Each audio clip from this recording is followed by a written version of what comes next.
Assalamualaikum warahmatullahi wabarakatuh.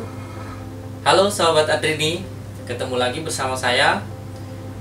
Di kesempatan kali ini kita akan membahas kelanjutan dari video selanjutnya, di mana video selanjutnya kita sudah memberikan gambaran tentang bahan atau material yang akan digunakan di dalam sebuah panel ATS AMF.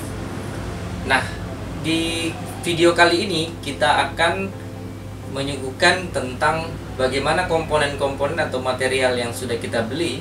Di sini depan saya sudah ada material di video sebelumnya, yang nanti semua alat-alat ini, baik itu kontaktornya, MCCB-nya, kemudian pilot lampnya, kemudian CT-nya maupun relay dan sebagainya, semua komponen yang sudah saya perlihatkan di video sebelumnya akan kita posisikan pada base panel ini atau pada plat panel ini. Nanti semua komponen ini akan kita posisikan. Nah, di pembahasan video ini akan mengetengahkan bagaimana menata bahan-bahan atau material tadi, komponen-komponen tadi, untuk bisa nanti berfungsi sekaligus memiliki nilai estetika. Oke, jadi untuk malam ini kita mulai dari tahapan-tahapan yang pertama. Jadi begitu Anda sudah membeli material, termasuk di dalamnya adalah box panel, maka yang pertama yang kita lakukan adalah mengukur dan mencoba menata posisi komponen di base panel ini atau plat yang sudah disediakan dalam box panel. Di mana posisi kontaktor kita akan tempatkan, di mana posisi MCB, di mana posisi relay, dan di mana posisi komponen yang melekat pada bagian base panel ini, itu sudah kita atur sedemikian rupa. Dan tentunya pertimbangan yang paling mendasar adalah secara fungsi maupun posisi untuk komponen tadi bisa tepat nanti bekerja sekaligus posisinya tidak saling bersilangan dengan komponen-komponen atau material lain. Nah, di bagian base plate ini tentunya akan melekat sebuah komponen-komponen yang akan berada di dalam box panel. Nah, di sini akan kita jadikan tempat untuk mewiring atau melakukan connecting antara satu komponen dengan komponen yang lain. Nah, maka untuk itu bahan yang tidak kalah penting di dalam proses merangkai atau merakit wiring nanti di panel yang akan kita buat, itu ada yang disebut dengan kabel duct. Nah, kabel duct ini yang jenis yang kita temukan untuk penggunaan di perakitan ataupun proses wiringnya nanti adalah saya menyebutnya kabel duct yang berlubang-lubang, karena jalur kabel nanti akan lewat di sini menuju terminal-terminal komponen. Nah, tadinya kabel duct ini sudah kami potong-potong dengan ukuran sesuai tentunya dengan penataan dan posisi yang sudah kita tetapkan, dan kemudian dari potongan-potongan ini nanti akan kita rangkai menjadi jalur kabel yang akan menghubungkan komponen tadi. Di sini saya sudah motong-motong dengan beberapa bagian, dan sebentar kita akan lihat bagaimana proses pemasangan daripada kabel duct ini. Oke, selanjutnya tadi dari bahan kabel duct kita sudah potong-potong sedemikian rupa sesuai ukuran yang ada pada bagian base panelnya. Nah, setelah kita potong-potong sedemikian rupa sesuai dengan ukuran yang ada, maka selanjutnya saya letakkan dulu ini. Selanjutnya titik masing-masing posisi yang kita sudah tentukan tadi, kita akan melakukan pengeboran. Di sini contohnya saya sudah bor agar memudahkan di dalam contoh di video kali ini. Nah, titik-titik bor ini akan coba kita pasang kabel duct tadi sesuai dengan posisi masing-masing untuk menggambarkan di mana saja letak jalur kabel maupun letak komponen yang sudah kita tentukan. Baik, saya akan langsung memasang bagian kabel ductnya. Di sini alat-alat yang kita butuhkan, Anda bisa menyediakan bor DC, juga bisa menggunakan obeng kalau tidak punya bor DC. Di samping itu saya selalu menyediakan kuas. Setiap kali melakukan pengerjaan harus dibersihkan, dan tentu kita harus punya skrupnya untuk mengunci kabel duct yang sudah kita potong-potong tadi. Nah, saya akan langsung pasang pada setiap lubang yang ada. Oke, satu demi satu kita pasang.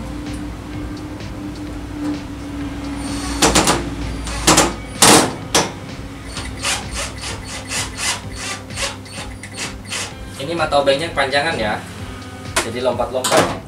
Nah, selanjutnya saya akan posisikan di bagian ini. Kemudian saya letakkan memang bagian selanjutnya. Terus yang lainnya juga. Nah, kita coba kunci dengan skrup. Oke, satu dengan yang lainnya sudah.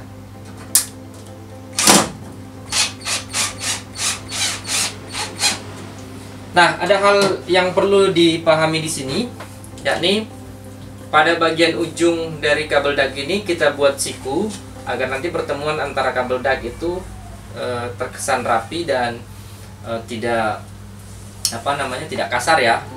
Nah, seperti contoh pada gambaran ini, kita akan buat seperti ini nanti hubungannya pada base plate panelnya ini, agar hubungannya nanti rapi dan kabel bisa melintas dengan mudah atau leluasa gitu. Nah, kita pasang dulu sampai selesai pada bagian ini.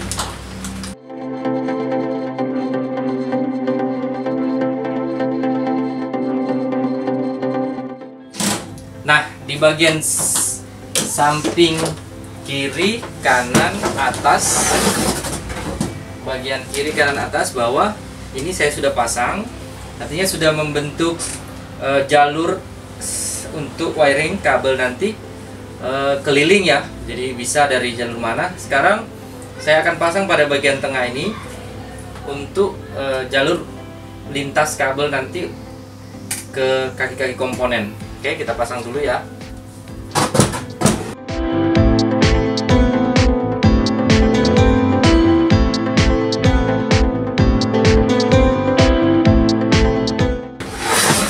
Di sini sudah tampak, sudah terpasang semua sesuai dengan jalur yang kita harapkan dan kita atur tadi dari posisi komponen yang sudah kita tata.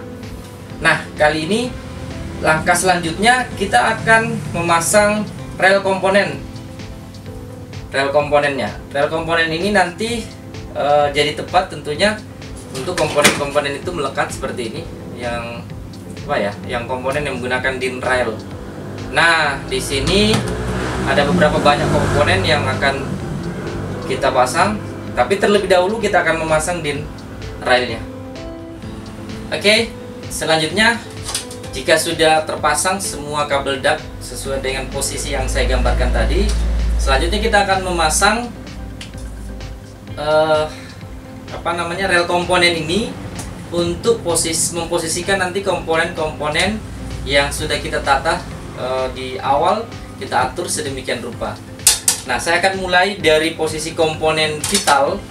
Di sini sebenarnya yang paling penting dari komponen-komponen adalah MCCB-nya ini untuk mengatur pengutusan secara otomatis maupun nanti untuk kendali secara manual. Dari MCCB ini kita akan posisikan terlebih dahulu. Seperti yang saya sudah atur di sini, akan terletak MCCB karena posisi pada plate base ini, base panel ini, itu bagian atasnya adalah nanti terletak di bagian atas panel. Nah, makanya MCCB-nya saya letakkan di sini. Umumnya ada yang menggunakan jalur bawah, tapi kali ini untuk pemasangan panel ini jalur kabelnya akan berada di bagian atas box panel. Nah, jadi posisi MCB-nya saya letakkan nanti lebih dekat ke terminal untuk incoming, outgoing dan sebagainya. Nah, di sini saya posisikan dulu dengan baut yang ada pada MCCB ini. Saya posisikan terlebih dahulu karena MCCB ini tidak menggunakan DIN rail ya. Jadi ini nanti secara tersendiri kita masukkan ke jalur yang sudah kita tentukan, lubang yang ada.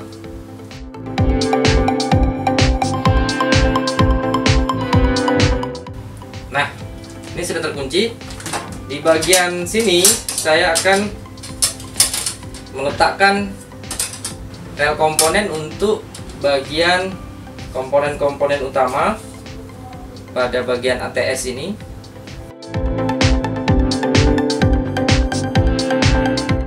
Nah, sudah terpasang. Nah, di sini saya sudah menentukan letak komponen kontaktornya juga, yang merupakan bagian jalur-jalur arus besarnya ya, sesuai dengan panelnya pada ATS. Di sini nanti ada output maupun input yang terhubung dengan kontaktor. Kontaktor utama di sini saya menggunakan kontaktor yang rating arusnya itu sebesar 32 ampere. 32 ampere. Ini ya, ada 5 kontaktor di sini, 2 untuk bagian ATS-nya. Nah, ini 32 ampere di bagian ATS-nya saya letakkan lebih dekat dari MCCB. Oke, saya pasang. Ini juga untuk kontaktor bagian ATS-nya, karena ada 2 ya. Satu di bagian jalur PLN dan satu di bagian jalur genset. Nah, di panel ATS AMF kali ini kenapa ada 5 kontaktor? Kontaktor ini akan saya gunakan untuk mengontrol AC, karena power dari genset itu tidak semua bisa mengcover atau membackup seluruh beban yang ada di rumah user, sehingga kontaktor ini nanti akan memutuskan jalur yang ada pada jalur AC, karena jalur AC ini yang lumayan berat bebannya, sehingga jalur AC ini tidak perlu dinyalakan pada saat genset on. Di sini saya gunakan kontaktor untuk mengontrol pada jalur AC tersebut. Kebetulan ada 3 AC di rumah tersebut, jadi nanti di sini saya atur satu persatu AC-nya, dan masing-masing kontaktor ini saya gunakan 25 ampere. Ratingnya jauh sebenarnya di atas dari beban AC-nya, tapi untuk prinsip ketahanan komponen dan jangka waktu yang lama atau lifetime-nya. Oke, di sini MCB 2 pol saya gunakan untuk jalur inputan nanti, proteksi jalur inputan. Rating arus MCB-nya 25 ampere C25 ini. Ini saya letakkan di sini di tengah, nanti jadi inputan untuk terinput pada bagian apa namanya ya, jalur input PLN maupun jalur input genset. Oke, jadi kelihatan di sini sudah kita pasang komponen utama, terlihat ya. Ini bagian atasnya dan ini bagian bawahnya. Di sini komponen utama saya letakkan karena akan lebih dekat nanti ke bagian-bagian terminal yang saya posisikan di sini. Dan artinya jalur kabel semakin pendek menuju input ataupun output nantinya. Nah, sudah ya. Prinsipnya pemasangan ini saya seragamkan titiknya karena jalur kabelnya nanti bisa lebih dekat untuk terhubung satu sama lain. Oke, jadi itu gambaran untuk pemosisian daripada komponen utama atau main komponen. Nah, kita lanjut dengan pemasangan rel komponen yang berikut. Saya menggunakan botangan biar lebih cepat.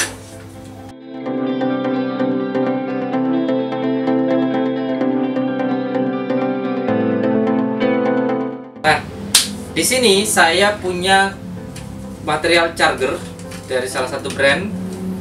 Nah, ini sebenarnya ada dua pilihan, bisa kita masang di jalur baut yang ada di setiap sudut ini, ataupun menggunakan rel komponen. Karena ini sudah din rail, tapi saya lebih memilih untuk mengunci dengan menggunakan lubang yang ada di sudut-sudut charger ini. Nah, di sini saya sudah atur, nanti saya posisikan untuk charger ini. Proses untuk pengecasan aki yang ada pada genset ini, charger dengan output 12 volt 5 ampere. Nah, sudah terpasang chargernya. Berikut komponen yang lain yang saya sudah siapkan, ada relay untuk kontrol kontaktor dan yang lainnya, maupun ke gensetnya nanti. Ini saya letakkan di sini.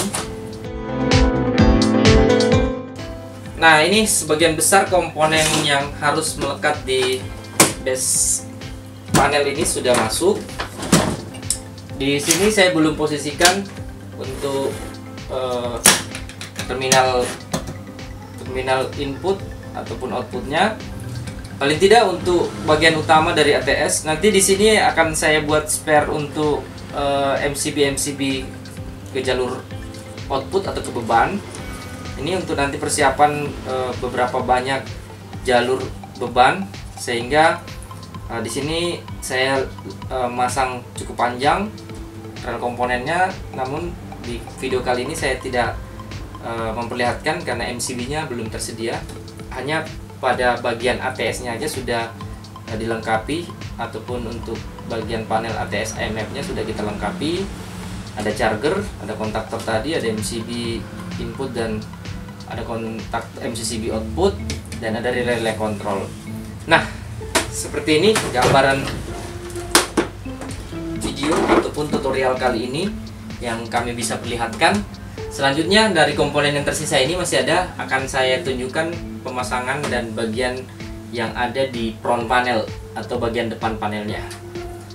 Oke, kalau ada pertanyaan dan perlu kita diskusikan, bisa nanti komen melalui video yang ada di sini, dan bisa kontak ke saya melalui link yang saya sudah sediakan di deskripsi video. Nah, sampai di sini dulu untuk video kali ini. Untuk video selanjutnya akan ada gambaran pemasangan komponen di bagian front panel. Jadi jangan lewatkan setiap postingan video kami di channel Adrini Smart Modul. Jangan lupa like, comment, and subscribe untuk memberi semangat kepada tim kami dalam menyajikan informasi baik terkait produk Smart Modul Adrini maupun dengan proses-proses perakitan atau kerjaan yang kami lakukan setiap harinya. Sekali lagi, sampai jumpa di video selanjutnya. Salam anak negeri.